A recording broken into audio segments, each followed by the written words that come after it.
سبحانك لا علم لنا إلا ما علمتنا إنك أنت العليم الحكيم. سبحانك لا علم لنا إلا ما علمتنا إنك أنت العليم. أعوذ بالله من الشيطان الرجيم. بسم الله الرحمن الرحيم.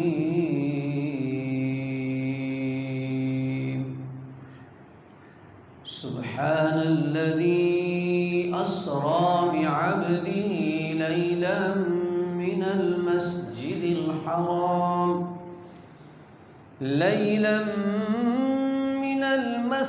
الحرام إلى المسجد الأقصى الذي باركنا حوله لنريه من آياتنا إنه هو السميع البصير. صدق الله العظيم. انتہائی قابل احترام سامعین اور ناظرین کرام، سورہ بنی اسرائیل کی ابتدائی آیت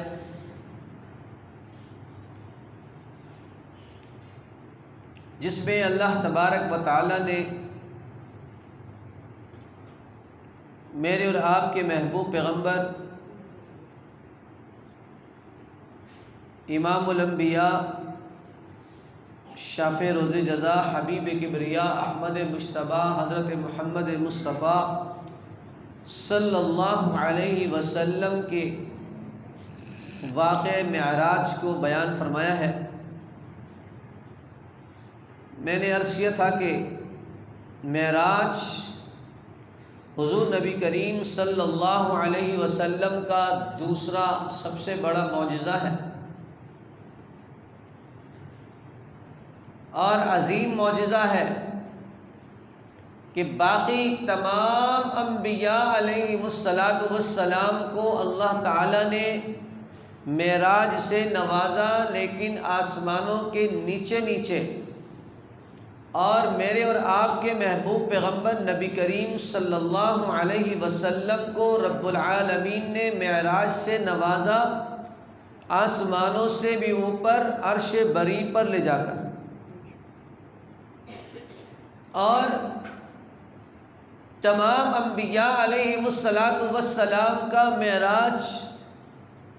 اور آقا دو عالم صلی اللہ علیہ وسلم کا معراج بہت زیادہ فرق کے ساتھ آپ کے سامنے ہے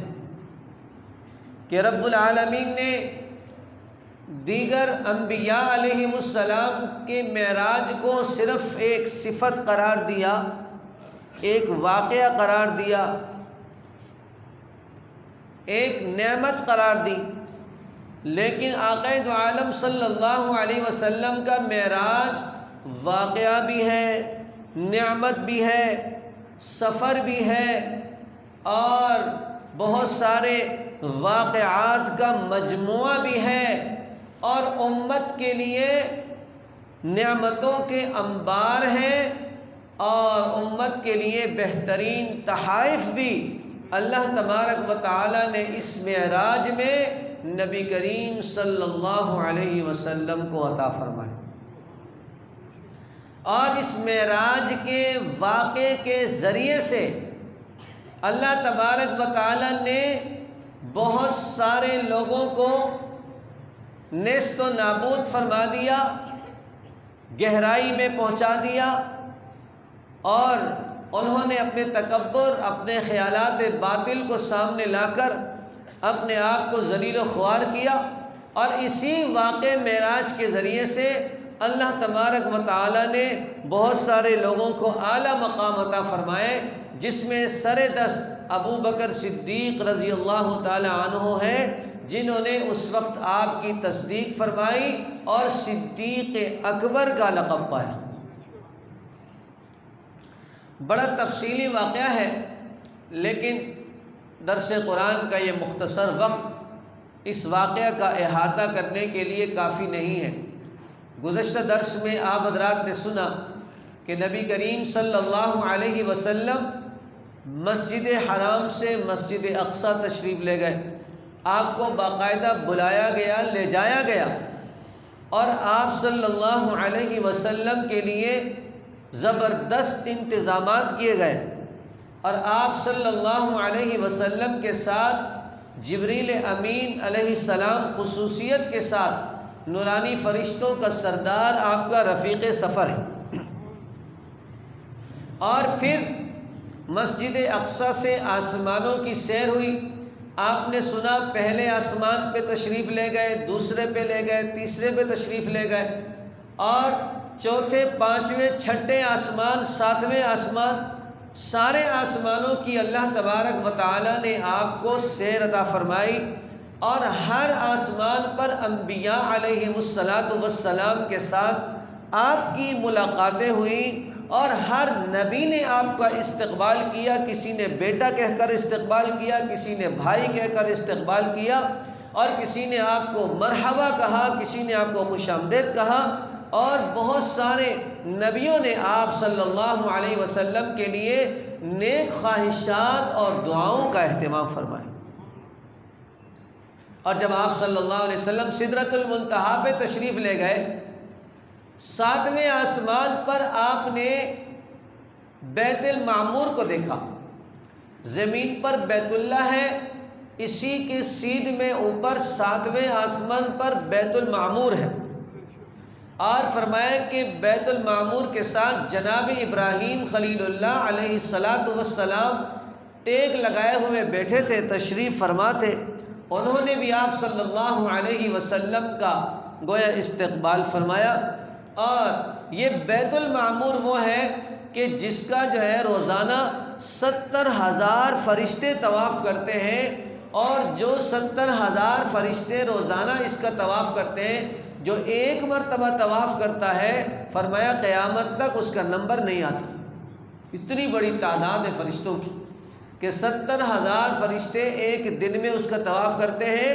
جو ایک مرتبہ طواف کرتا ہے قیامت تک اس کی باری نہیں آتی، اس کا نمبر نہیں آتا. تو اندازہ لگائیں کہ اللہ تعالیٰ کے فرشتوں کی تعداد کتنی بڑی ہے. یہاں سے آگے جب آپ صلی اللہ علیہ وسلم کو بلایا گیا تو جبریل امین علیہ السلام پیچھے رہ گئے. آپ نے فرمایا جبریل امین نے کہ یہاں سے آگے جانے کی مجھے ایک قدم بھی اجازت نہیں ہے، اور اگر اس سے آگے میں چلا گیا تو اللہ کی تجلیات سے میرے نورانی پر جل جائیں گے اور میرے پر خاکستر ہو جائیں گے، میں آگے بالکل نہیں جا سکتا. حضور پاک صلی اللہ علیہ وسلم کو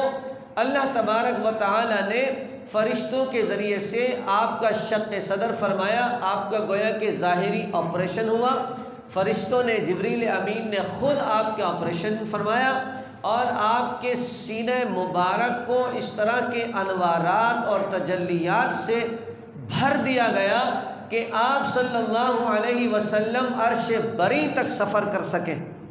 آپ دیکھتے ہیں، آپ جانتے ہیں کہ ہم میں سے ہر آدمی ہر گاڑی میں سفر نہیں کر سکتا. کچھ لوگ موٹر سائیکل پر نہیں بیٹھ سکتے، کچھ لوگ کار میں نہیں بیٹھ سکتے، کچھ لوگ ریل گاڑی میں نہیں بیٹھنا چاہتے، اور کچھ لوگ ایسے بھی ہیں جو جہاز کا سفر نہیں کرتے کہ نہ بابا نہ میرے بس کا نہیں ہے، وہ تو ہواؤں میں اڑتا ہے، میرا دل اتنا مضبوط نہیں ہے، تم لوگ چلے جاؤ، میں تو بس میں آؤں گا. تو ہر گاڑی میں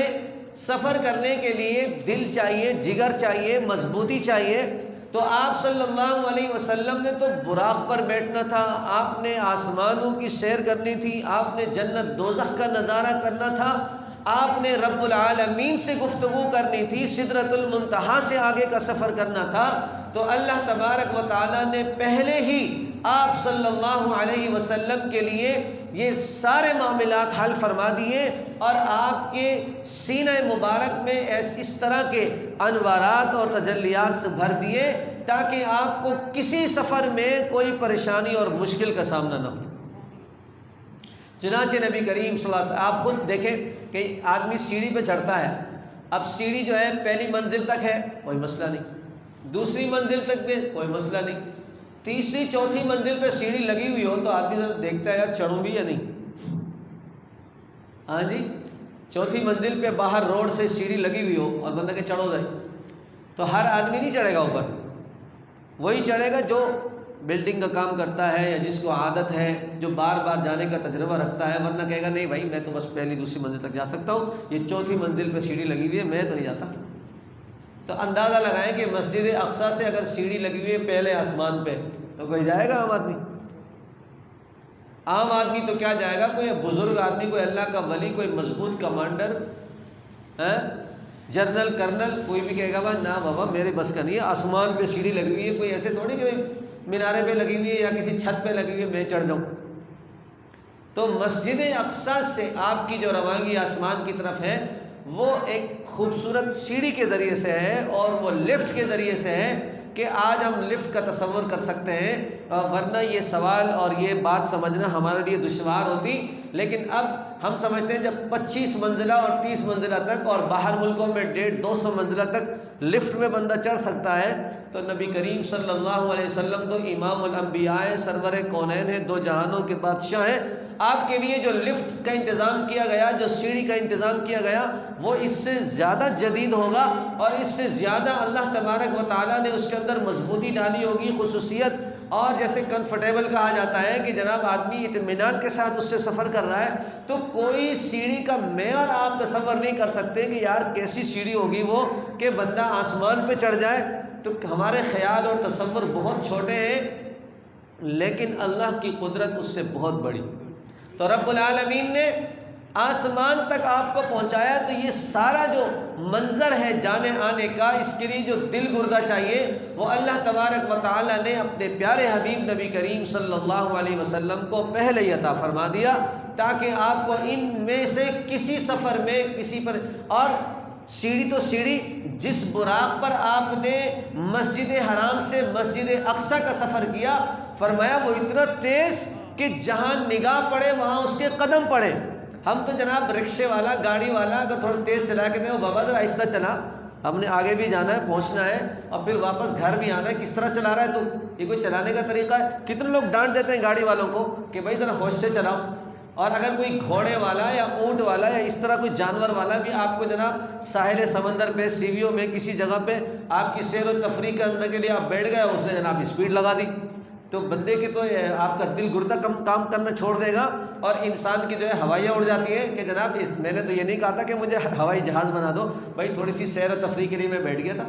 ہاں جی۔ تو اب جس براق پر میرے اور آپ کے محبوب پیغمبر نبی کریم صلی اللہ علیہ وسلم پر بیٹھے ہیں، فرمایا کہ وہ اتنا تیز کہ جہاں نگاہ پڑے وہاں اس کے قدم پڑے، تو عام آدمی کیسے بیٹھ سکتا ہے اس پر؟ تو اللہ تبارک و تعالیٰ نے اپنے پیارے حبیب کے لیے اتنا انتظامات فرمائے، آپ کے اندر ایسی تجلیات بھر دی، ایسی طاقت بھر دی کہ آپ کو پتہ ہی نہیں چلا آپ براق کا سفر کر رہے ہیں، آپ کو پتہ ہی نہیں چلا کہ آپ سیڑھی کے ذریعے آسمانوں کی سیر کر رہے ہیں، ساتوں آسمان پہ پہنچ گئے اور اس سے پھر اوپر جا رہے ہیں۔ تو یہ سارا کا سارا انتظام کس کا ہے؟ سبحان الذی اسری بعبدہ لیلا من المسجد الحرام الى المسجد الاقصى الذي باركنا حوله لنريه من آياتنا انه هو السميع البصير۔ قیامت تک آنے والی انسانیت کے لیے، عقل اور شعور کے لیے، سوچ اور عقل جہاں تک بھی پہنچے لیکن اتنی ادراک تک نہیں پہنچ سکتی، ہماری عقل، ہماری سوچ اس معاملے کو چھو بھی نہیں سکتی کہ رب العالمین نے کس طرح لمحوں میں، منٹوں میں، ساعتوں میں اپنے پیارے حبیب نبی کریم صلی اللہ علیہ وسلم کو مسجد حرام سے، بیت اللہ شریف سے مسجد اقصیٰ تک کی سیر کرائی، براق کا سفر کرایا، نبیوں کی پیدائش کے مقامات دکھائے، ان کے فوت ہونے کے مقامات دکھائے، ان کے نمازوں کے جناب مقامات دکھائے، مسجد اقصیٰ سے آسمانوں کی سیر کرائی، اور جناب والا سدرۃ المنتہا سے آگے بڑھے۔ صحابہ کرام نے عرض کیا یا رسول اللہ صلی اللہ علیہ وسلم ذرا ہمیں بھی بتلا دیجئے سدرۃ المنتہا کیا چیز ہے؟ میرے پاک پیغمبر نے فرمایا ایسا خوبصورت درخت کے بڑے بڑے اس کے پتے ہیں، اتنے بڑے پتے کہ ہر پتے پر ایک فرشتہ اللہ کی تسبیح کر رہا ہے، اتنے بڑے مضبوط پتے سدرۃ المنتہا کے، ہر پتے پر اللہ کے نورانی فرشتے اللہ کی تسبیح کر رہے ہیں، اور سونے کی چڑیوں نے، سونے کی ٹڈیوں نے جناب والا اس کو گھیر رکھا ہے، خوبصورتی کے ساتھ، رانائی کے ساتھ، تجلیات کے ساتھ، ٹوٹل کل تجلیات سدرۃ المنتہا پر، خوبصورت منظر۔ وہاں سے آگے بڑھے، آپ صلی اللہ علیہ وسلم کو کہا گیا اور آگے آ جاؤ، اور آگے تشریف لائیں۔ فَكَانَ قَابَ قَوْسَيْنِ أَوْ أَدْنَىٰ، میرے اور آپ کے محبوب پیغمبر نبی کریم صلی اللہ علیہ وسلم رب العالمین کو ملنے کے لیے گئے ہیں، بلکہ رب العالمین نے اپنے پیارے حبیب کو ملاقات کے لیے خود بلایا ہے۔ ہم جناب والا سیر و تفریح کے لیے جاتے ہیں، اسلام آباد، لاہور، ملتان، پشاور، جناب والا مری کی طرف لوگ جاتے ہیں، سوات کی طرف جاتے ہیں، چترال کی طرف جاتے ہیں، اور جناب والا باہر کے ملکوں میں سیر و تفریح کرتے ہیں، جہاں پر قسم قسم کے آپ کو پہاڑ نظر آتے ہیں، درخت نظر آتے ہیں، پھول پتیاں نظر آتی ہیں، جناب والا خوبصورت آبشار نظر آتے ہیں، لیکن رب العالمین نے پیارے پیغمبر نبی کریم صلی اللہ علیہ وسلم کو ایسی جگہ سیر کروائی، فرمایا میں نے اپنے نبی کو اپنی جنت دکھا دی۔ پیارے پیغمبر نبی پاک صلی اللہ علیہ وسلم نے اللہ تعالیٰ کی جنت دیکھ لی، ایسی سیر کروائی۔ آپ صلی اللہ علیہ وسلم غم زدہ ہو چکے تھے، والد کا پہلے انتقال، پھر والدہ کا انتقال، پھر دادا جان کا انتقال، اور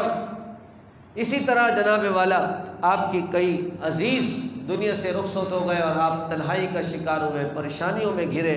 اللہ تبارک و تعالیٰ نے فرمایا میرے حبیب پریشان کیوں ہوتا ہے، آؤ نا ذرا سیر تو کرو، آؤ آپ کو ذرا پکنک کروائیں، سیر کروائیں، اور دنیا والے بھی دیکھیں کہ ہمارے پیغمبر نبی پاک صلی اللہ علیہ وسلم کی سیر کیسے ہوتی ہے، تفریح کیسے ہوتی ہے۔ قُلْ سِیرُوا فِی الْأَرْضِ، رب العالمین نے فرمایا کہ زمین پہ چلو پھرو، ذرا دیکھو اللہ تعالیٰ نے کیسی کیسی نشانیاں بنائی ہیں۔ تو رب العالمین نے اپنے پیارے حبیب کو اگر سیر کروائی، ساتوں آسمانوں کی، جنت کی، دوزخ کی، عرش بری کی، سدرۃ المنتہا کی، فرمایا جب رب العالمین کے سامنے میرے آقا پیش ہوئے، محبوب ذرا تو بتاؤ نا کیا لے کر آئے ہو۔ ہم کہتے ہیں جناب آپ لاہور گئے تھے، میرے لیے کیا لائے، پشاور سے آئے ہو میرے لیے کیا لائے، ملتان سے آئے میرے لیے کیا لائے، او بھائی چترال سوات سے آیا میرے لیے کوئی اخروٹ شخروٹ لائے نہیں لائے، کوئی سامان، کوئی اس طرح کی چیزیں ایک دوسرے سے پوچھتے رہتے بے تکلفی میں، اور لوگ لاتے بھی ہیں ایک دوسرے کو تحفہ تحائف دینا، یہ تو سنت ہے، آپ صلی اللہ علیہ وسلم سے ثابت ہے کہ دوسروں کو، لوگوں کو ہدیہ دیا کرو، تحفے دیا کرو، تاکہ ان کے دلوں میں محبت پیدا ہو جائے۔ تو ہم بھی پوچھتے ہیں جناب کیا لائے ہو، تو اللہ تبارک و تعالیٰ نے فرمایا میرے حبیب مکہ سے آئے ہیں آپ، ماشاءاللہ مدینہ منورہ، مکہ مکرمہ، سعودی عرب کی سرزمین، ہمارے لیے کیا لائے ہو۔ تو رب العالمین کے سامنے میرے پاک پیغمبر نبی پاک صلی اللہ علیہ وسلم نے فرمایا التحیات للہ والصلوات والطیبات،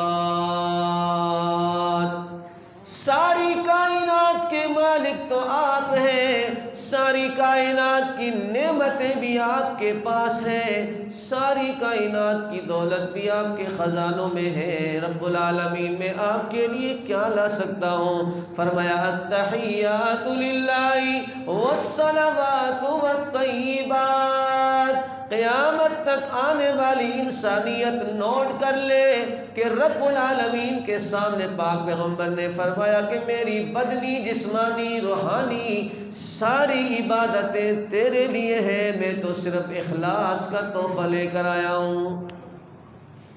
للہیت کا تحفہ لے کر آیا ہوں، اخلاص کا تحفہ لے کر آیا ہوں، محبت کا تحفہ لے کر آیا ہوں، اور اپنی امت کے لیے سبق دینے کا تحفہ لے کر آیا ہوں کہ جب بھی کوئی عمل کرے، عبادت کرے، تو وہ کس کے لیے کرے؟ اللہ کے لیے۔ رب العالمین نے فرمایا السلام علیک ایھا النبی ورحمۃ اللہ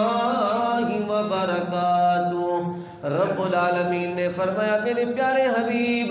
آپ پر میری سلامتی ہو اور سلام ہو تجھ پر اور میری رحمتیں اور برکتیں۔ اتنا بڑا مقام مل گیا، سدرۃ المنتہا سے بھی اوپر چلے گئے۔ وَرَفَعْنَا لَكَ ذِكْرَكَ کی حقیقی تصویر بن گئے، حقیقی معنی پورے ہو گئے، عرش بری پہ پہنچے۔ رب العالمین نے فرمایا تجھ پر میرا سلام بھی ہو، میری رحمتیں اور برکتوں کا نزول بھی ہو۔ اتنا بڑا عہدہ مل گیا۔ آج جناب والا ووٹنگ ہوتی ہے، انتخابات ہو جاتے ہیں، الیکشن ہو جاتے ہیں، جو لوگ آپ کی گلیوں میں گھوم رہے ہوتے ہیں، آپ کے دروازے کھٹکاتے نظر آتے ہیں، جناب والا آپ کی دکان کو رونق بخشتے ہیں، آپ کے جناب والا بنگلوں میں، فلیٹوں میں، آپ کے گلیوں میں، محلوں میں آتے ہیں، لیکن پتہ چلتا ہے ووٹ لینے کے بعد، کرسی پہ بیٹھنے کے بعد، عہدہ لینے کے بعد کوئی بھی نظر نہیں آتا۔ شکوہ کرتے ہیں لوگ کہ جناب ووٹ لینے کے لیے تو ہمارے گھر پہ آ گئے، دکان پہ بھی آ گئے، ڈیرے پہ آ گئے، دروازے پہ آ گئے، گلی محلے میں آ گئے وعدے کرنے کے لیے، لیکن جب ووٹ ملا، کونسلر بنے، ایم پی اے بنے، ایم این اے بنے، عہدہ ملا تو پتہ نہیں کتنے چلا گیا۔ پھر جناب اگلے ووٹ سے پہلے نظر آنا بہت دشوار ہو جاتا ہے۔ لوگ ترستے رہتے ہیں کہ بھئی جس کو ووٹ دیا تھا وہ نظر تو آ جائے، کبھی ہاتھ ہی ملا لیں ان سے بیچارے سے، کبھی گلے مل لیں۔ لوگ ترستے ہیں کہ یار ایک سیلفی ہو جائے، ایک تصویر ہی کھنچوا لیں ان کے ساتھ۔ جس کو ووٹ دیا تھا وہ ایم این اے بن گیا، عہدہ مل گیا، ایم پی اے بن گیا، وزیر بن گیا، جی آگے پیچھے گڈیاں ہیں، آگے پیچھے ہلا گلا ہے۔ اب ہمارے وزیر صاحب، مشیر صاحب نظر ہی نہیں آ رہے، ہماری گلیاں خراب ہو گئی، ہمارے روڈ خراب ہو گئے، جناب گھر میں گیس نہیں ہے، بجلی کے اتنے بڑے بل آ رہے ہیں، اور بچہ بے روزگار ہے، گھر میں مالی پریشانی ہے۔ تو ان تمام چیزوں کے لیے تو ووٹ ہوتے ہیں، ان تمام معاملات کے لیے تو الیکشن ہوتے ہیں، لیکن الیکشن لڑنے کے بعد، عہدہ ملنے کے بعد، عزت ملنے کے بعد، گاڑیاں اور پرچم آگے پیچھے جھنڈیاں لگنے کے بعد بندے نظر ہی نہیں آتے۔ تو اللہ تبارک و تعالیٰ نے اپنے پیارے حبیب کو اتنی بڑی کرسی عطا فرمائی، اتنا بڑا عہدہ عطا فرمایا کہ موسیٰ علیہ السلام سے کہیں کہ طور پہاڑ پہ چلے جاؤ، میں تمہیں کتاب دوں گا۔ عیسیٰ علیہ السلام سے فرمایا اپنے معبد خانے میں بیٹھ جاؤ تبھی میں کتاب دوں گا، لیکن اپنے پیارے حبیب صلی اللہ علیہ وسلم کو کتاب بھی گھر میں پہنچا کے دی۔ آپ صلی اللہ علیہ وسلم جہاں تھے وہیں پہ اللہ نے اپنا قرآن نازل فرمایا، اور معراج کے موقع پر رب العالمین نے آسمانوں سے بھی اوپر عرش بری پر بلا لیا، کرسی پہ بٹھایا، عہدہ دے دیا، اور فرمایا میری رحمتیں بھی تجھ پر ہیں، میری سلامتی بھی تجھ پر ہے، یہ تمہارا تحفہ ہے، یہ تحفہ ہے، یہ تحفہ ہے۔ تحفوں سے مالا مال کر دیا۔ میرے اور آپ کے محبوب پیغمبر اتنے بڑے عہدے پر پہنچے، پر ہمیں نہیں بھولے، ہمیں نہیں بھولے۔ یہ نہیں فرمایا کہ چلو گھر پہنچ کے فون کرتا ہوں، ہاں جی گھر پہنچ کے رابطہ کرتا ہوں، مکہ میں جائیں گے تو پتہ چلے گا، لوگوں کو بتاؤں گا۔ نہیں، وہیں بیٹھے بیٹھے رب العالمین کے سامنے فرمایا السلام علینا وعلی عباد اللہ الصالحین۔ رب العالمین کے سامنے میرے پیارے حبیب نبی پاک صلی اللہ علیہ وسلم نے فرمایا، میرے آقا نے فرمایا کہ یا رب العالمین، یہ بڑی بات ہے کہ آپ کی سلامتی میرے لیے، رحمتیں میرے لیے، برکتیں میرے لیے، لیکن رب العالمین ساری امت نیچے چھوڑ کے آیا ہوں، پیچھے چھوڑ کے آیا ہوں۔ صرف مجھ پر سلامتی کافی نہیں، برکتیں رحمتیں میرے لیے کافی نہیں۔ السلام علینا وعلی عباد اللہ الصالحین، سلامتی میرے لیے بھی ہو اور میری امت کے نیک لوگوں کے لیے بھی ہو۔ یہ ساری برکتیں اور رحمتیں پاک پیغمبر نے امت کے لیے بھی مانگ لی اللہ تبارک و تعالیٰ سے، اور نیچے آ کر نہیں مانگی، عہدے پہ موجود اللہ تبارک و تعالیٰ سے شرف قبولیت کے حصول کے بالکل موقع پر، اور نعمتوں تحفوں کے حصول کے موقع پر اللہ کے حبیب نے اپنی امت کو یاد رکھا کہ یہ رحمتیں، یہ برکتیں صرف میرے لیے نہیں، میری امت کو بھی عطا فرما دیجئے۔ جبریل امین نے یہ منظر دیکھا اور تڑپ گیا، اشہد ان لا الہ الا اللہ واشہد ان محمدا عبدہ ورسولہ، میں گواہی دیتا ہوں اس بات کی کہ اللہ کے سوا کوئی معبود نہیں اور حضرت محمد صلی اللہ علیہ وسلم اللہ کے بندے اور رسول ہیں۔ گویا رب العالمین سے نماز کا تحفہ لے کر، سورہ بقرہ کی آخری آیتوں کا تحفہ لے کر میرے اور آپ کے محبوب پیغمبر زمین کی طرف تشریف لا رہے ہیں۔ راستے میں موسیٰ علیہ السلام سے چھٹے آسمان پر ملاقات ہوئی۔ موسیٰ علیہ السلام کے پوچھنے پر آپ نے ارشاد فرمایا بڑا تحفہ لے کر جا رہا ہوں، 50 نمازیں امت کے لیے لے کر جا رہا ہوں۔ موسیٰ علیہ السلام نے فرمایا بڑی بات ہے، اللہ نے آپ کو بڑا نوازا ہے، لیکن میری تجویز سن لیں، میری بات سنیں کہ آپ کی امت بیچارے چھوٹے چھوٹے قد کے ہوں گے، کمزور ہوں گے، پیدل نہیں چل سکیں گے، جناب والا سبزی کے لیے بھی موٹر سائیکل پہ جائیں گے، اور یہاں سے جناب والا قریب جانا ہوگا تو بھی کوشش کریں گے کوئی رکشے میں چلا جائے، کسی کے ساتھ لفٹ لے کے چلا جائے، پیدل کی طاقت نہیں ہوگی، نماز کہاں پڑھیں گے،